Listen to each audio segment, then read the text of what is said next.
سعود الان يتقدم، سعود يراوغ، سعود جول بيا سعود عبد الحميد بالراس، هيا بهذه التسديد يسددها. كما كتشوفوا خوتي اللاعب سعود عبد الحميد اللاعب السعودي اللي كيقدم مستوى عالي، والفكر ديالو والذكاء ديالو خلاه انه يطور من المقومات ديالو مع فريق لانس اليوم اللي اكتسح فريق اونجي ب5-1.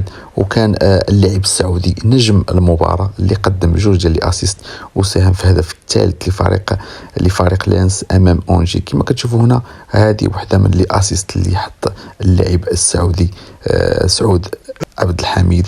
كما كتشوفوا هنا بهذه اللقطه هذه قدر انه يعطي اسيست بالراس لاجابه الهدف رائع لفريق لانس الفرنسي امام اونجي. اصدقائي اللاعب سعود عبد الحميد اليوم اللي قدم مقابله رائعه وعطى كما قلنا جوج ديال الاسيست، وهذه وحده من المهارات ديال اللاعب سعود عبد الحميد. هنا كما كتشوفوا الضغط العالي لفريق لانس على فريق اونجي، وهنا سعود عبد الحميد اللي قدم واحد الدور كبير هنا في هذه الاسيست الاولى ديال الهدف الرائع اللي سجلته فريق لانس على فريق اونجي. كما كتشوفوا هنا الضغط العالي ديال سعود عبد الحميد هنا اللي قدر انه يفتك الكره بطريقه مهاريه، وهنا اللي لعب مع الصديق ديالو 1-2 وقدر انه يعطي واحد الاسيست اللي بالمقاس. كما كتشوفوا هنا بالمقاس، عرضيه بالمقاس من اللاعب السعودي سعود عبد الحميد اللي قدم مستوى عالي. كما كنقولوا لاعبين عرب كيقدموا المستوى العالي في الدوريات الاوروبيه، وهذا واحد من اللاعبين اللي صراحه الاضواء عليه قليله والصحافه عليه قليله، ولكن